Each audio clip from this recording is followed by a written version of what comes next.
Praise lord. దేవునికి స్తోత్రం కలుగును గాక.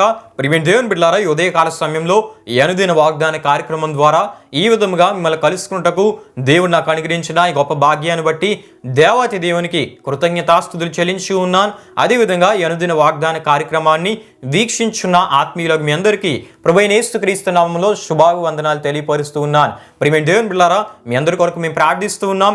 మీ ప్రార్థన అవసరత ఏమైనా ఉన్నట్లయితే కామెంట్స్ రూపంలో మీరు తెలియపరిచినట్లయితే వాటి కొరకు మేమందరం భారంతో ప్రార్థిస్తాం. దేవుడు మీ పట్ల గొప్ప అద్భుతాలు జరిగిస్తారు. అదే రీతిగా మా పరిచయ కొరకు కూడా మీ ప్రార్థనలో జ్ఞాపకం చేసుకోవలసిందిగా ప్రభువైన యేసుక్రీస్తు నామములో మీ అందరినీ కోరుచు ఉన్నాను. ప్రియమైన దేవుని బిడ్డలారా, ఈ దినము ప్రభు మీకు ఇచ్చే వాగ్దానము ఆదికాండము 26వ అధ్యాయం 3వ వచనంలో ఉన్నది. ఆ వాగ్దాన వచనాన్ని నేను మీ కొరకు చదువుచూ ఉన్నాను. ప్రార్థనా పూర్వకంగా ఆలకించవలసిందిగా ప్రభువైన యేసుక్రీస్తు నామములో మీ అందరినీ కోరుచూ ఉన్నాను. ఆ వాగ్దాన వచనము ఈ విధంగా రాయబడి ఉన్నది. ఈ దేశమందు పరవాసువై ఉండుము, నేను నీకు తోడై ఉండి నిన్ను ఆశీర్వదించేదను. హల్లెలూయా, హల్లెలూయా. ప్రియమైన దేవుని బిడ్డలారా, ఈ వచ్చిన భాగంలో మనం చూస్తున్నప్పుడు ఈ వాగ్దానాన్ని దేవుడు ఎవరికి ఇచ్చినారంటే, ఈ వాగ్దానమును ఆనాడు గేరార్లో ఉన్న ఇస్సాకుకు దేవుడిచ్చినట్లు మనం చూస్తాం. అయితే సందర్భాన్ని ఒకసారి మనం జ్ఞాపకం చేసుకున్నట్లయితే, తన తండ్రి అయిన అబ్రహాము కాలంలో వచ్చిన కరువు కాక మరి ఒక కరువు ఇస్సాకు కాలంలో వచ్చినట్లు ఆదికాండము 26వ అధ్యాయం 1వ వచనంలో మనం చూస్తూ ఉంటాం.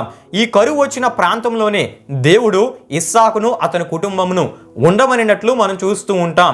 అంటే కరువు వచ్చిన ఆ ప్రాంతంలోనే దేవుడు ఉండమనినట్లు మనం చూస్తూ ఉంటాం. ఉంటే తోడై ఉండి ఆశీర్వదిస్తానని వాగ్దానం ఇచ్చినట్లు మనం చూస్తూ ఉంటాం. అయితే ప్రియమైన దేవుని బిడ్డలారా, దేవుని మాటకు విధేయుడై దేవుని మాటకు లోబడి క్లిష్టమైన కఠినమైన పరిస్థితుల్లో సైతం దేవుని మాటకు లోబడి కరువు పరిస్థితుల్లో కూడా దేవుడు ఉండమనిన స్థలంలో ఇస్సాకు ఉండి దేవునిచే గొప్పగా ఆశీర్వదించమన్నట్లు ఈ ఆదికాండం 26వ అధ్యాయంలో మనం చూస్తూ ఉంటాం. హల్లెలూయా, హల్లెలూయా. ఏ రీతిగా ఇస్సాకు ఆశీర్వదించబడ్డాడని మనం చూస్తే ఆదికాండం 26వ అధ్యాయం 12వ వచనంలో మనం చూస్తున్నప్పుడు, ఇస్సాకు ఆ దేశమందున్నవాడై విత్తనము వేసి ఆ సంవత్సరము 100 ఫలము పొందెను. యెహోవా అతన్ని ఆశీర్వదించిన గనుక ఆ మనుష్యుడు గొప్పవాడాయను అని మనం చూస్తూ ఉంటాం. అదేవిధంగా ఆదికాండం 26వ అధ్యాయం 13వ వచనంలో మనం చూస్తున్నప్పుడు, అతని మిక్కిలి గొప్పవాడగు వరకు క్రమక్రమంగా అభివృద్ధి పొందుచు వచ్చును అని మనం చూస్తాం. అంటే ఇస్సాకు 3 రకాలుగా దేవునిచ్చే 3 విధాలుగా దేవునిచ్చే ఆశీర్వదించమన్నట్లు మనం చూస్తాం. 3 ఆశీర్వాదాలు పొందుకున్నట్లు మనం చూస్తాం. ఆ 3 ఏంటంటే, మొట్టమొదటిగా 100 ఫలము, అంటే కరువు పరిస్థితుల్లో 100 ఫలం పొందుకున్నాడు. రెండవదిగా దేవునిచ్చే గొప్పవాడిగా చేయబడ్డాడు. మూడవదిగా అభివృద్ధి చెందాడని మనం చూస్తూ ఉన్నాం. హల్లెలూయా, హల్లెలూయా. అయితే ప్రియమైన దేవుని బిడ్డలారా, ఈ 3 ఆశీర్వాదాలు దేవుని ద్వారా ఇస్సాకు పొందుకున్నాడు. దేవుని ద్వారా పొందుకున్నాడు. దేవునిచ్చే 100 ఫలం పొందుకున్నాడు. దేవునిచ్చే గొప్పవాడిగా చేయబడ్డాడు. దేవునిచ్చే అభివృద్ధి పొందాడు. ప్రియమైన దేవుని బిడ్డలారా, ఫిలిస్తీన్లు అందరి ఎదుట గొప్పవాడిగా దేవునిచ్చే చేయబడ్డాడు. ఫిలిస్తీన్లు అందరూ ఇస్సాకును చూచి అసూయపడే రీతిగా దేవుడు ఇస్సాకును ఆశీర్వదించినట్లు మనం చూస్తాం.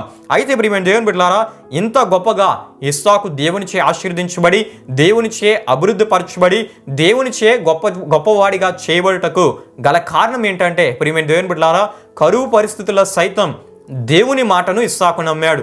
దేవుని మాటకు లోబడ్డాడు.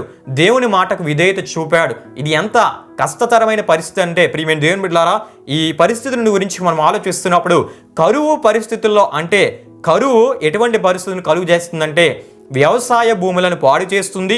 తద్వారా వ్యవసాయం చేయటకు వీలు పడదు. నీటి కొరత కలుగుతుంది. నీటి స్వచ్ఛత తగ్గిపోతుంది. ప్రకృతిని కరువు పాడు చేస్తుంది. ఆహార కొరతను కలుగు చేస్తుంది. రకరకాల వ్యాధులను ఈ ఆహార కొరత, నీటి కొరత, నీటి స్వచ్ఛత తగ్గిపోవడం ద్వారా రకరకాల వ్యాధులు వ్యాపిస్తూ ఉంటాయి. గాలి కాలుష్యం ఏర్పడుతుంది. ఎందుకంటే ఆ కరువు ద్వారా చెట్లు అనేవి లేకపోవడం ద్వారా గాలి ద్వారా కూడా కాలుష్యం అనేది వ్యాపిస్తూ ఉంటుంది.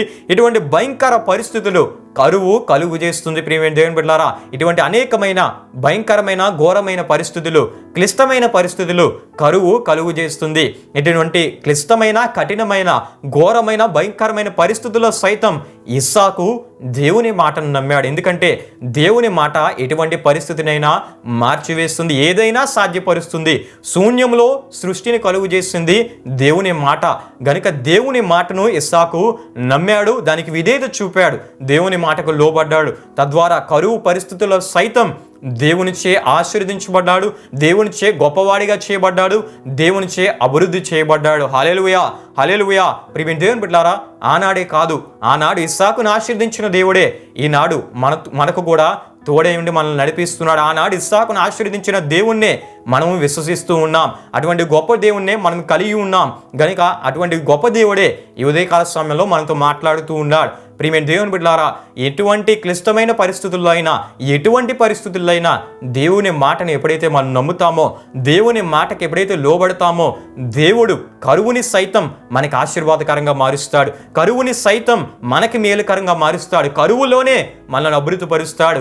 కష్టములోనే మనల్ని గొప్పగా చేస్తాడు. అవమానం జరిగిన స్థలంలోనే గొప్పవారిగా మనల్ని చేస్తాడు. ఎవరైతే మనల్ని చూసి అసూయపడుతున్నారో వారి ఎదుటే మనల్ని ఇంకా గొప్పగా వర్ధిల్ల చేస్తాడు. హల్లెలూయా, హల్లెలూయా. కానీ ప్రియమైన దేవుని బిడ్డలారా, మనము ఇస్సాకు వలె క్లిష్టమైన పరిస్థితుల్లో సైతం దేవుని మాటను మనం నమ్మాలి. దేవుని మాటకు లోబడితే, దేవుని మాటకు విధేయత చూపితే క్లిష్టమైన పరిస్థితిని సైతం మనకు ఆశీర్వాదకరంగా మన దేవుడు మార్చగల శక్తి కలిగిన దేవుడు. గనుక ప్రియమైన దేవుని బిడ్డలారా, దేవుని మాటకు మనం లోబడదాం. దేవుని మాటను ఇస్సాకు వలె నమ్ముదాం. క్లిష్టమైన పరిస్థితుల్లో సైతం ఎప్పుడైతే దేవుని మాటకు ప్రాధాన్యతను మనం ఇస్తామో, నూరంతల ఫలము, గొప్పవాడిగా చేయబడతాం. అదేవిధంగా అభివృద్ధి పరచబడతాం. ఎవరు ఇటువంటి కార్యాలు చేస్తారంటే దేవుడు మన పక్షంగా ఉండి కార్యాలు చేస్తాడు. ఎందుకంటే మనం దేవుని మాటకు ఎప్పుడైతే విలువనిస్తామో, దేవుడు మన పరిస్థితుల్లో మనల్ని జ్ఞాపకం చేసుకునే గొప్ప దేవునిగా ఆయన ఉన్నారు. కనుక దేవుని మాటకు విధేయత చూపి ఇస్సాకు వలె ఇటువంటి గొప్ప వాగ్దాన దీవెనలను మనం స్వతంత్రించుకుందాం. అట్టి కృపను దేవుడు మనందరికీ దయచేసి నడిపించునుగాక. ఆమేన్. ప్రియమైన దేవుని బిడ్డలారా, ఈ వాగ్దాన కార్యక్రమమును ముగింపు ప్రార్థనతో మనం ముగించుకుందాం. ఈ ప్రార్థనలో నాతో పాటు అందరూ కలిసి ఏకీభవించవలసిందిగా ప్రభు సేవకునిగా నేను మిమ్మల్ని కోరుచూ ఉన్నాను. ప్రార్థన చేసుకుందాం. మహిమా స్వరూపైన మా ప్రభువా, జీవాధిపతి అయిన యేసయ్య, నీ ఘనమైన నామమునకు మహిమ, ఘనత, ప్రభావములు చెల్లిస్తున్నాం తండ్రి. దేవా, ఈ ఉదయకాల సమయంలో ఒక చక్కటి ఆశీర్వాదకరమైన వాగ్దానం ద్వారా మీరు మాతో మాట్లాడారు. మీకు వందనాలు దేవా. నాడు ఇస్సాకు దేవా క్లిష్టమైన కఠినమైన కరువు పరిస్థితుల్లో నీ మాటను నమ్మాడు, నీ మాటకు లోబడ్డాడు, నీ మాటకు విధేయత చూపాడు. దేవా, అక్కడే ఉండమంటే ఆ దేశంలోనే, ఆ ప్రాంతంలోనే ఉన్నాడు. అక్కడే దేవా ఆశీర్వదించావు, నూరంతల ఫలంను కలుగు చేస్తావు, గొప్పవాడిగా చేస్తావు, అభివృద్ధి పరిచావు తండ్రి.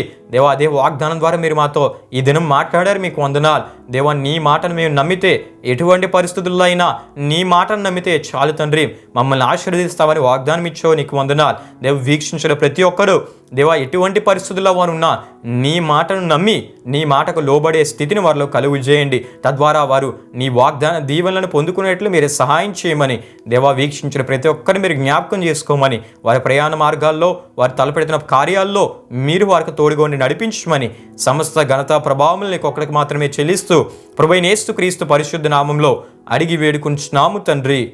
ఆమేన్. యేసు రక్తమే జయం, ప్రభేసు రక్తమే జయం, ప్రభేసు రక్తం సంపూర్ణమైనది, అపవాది క్రియలకు అంత నాశనం కలుగునుగాక.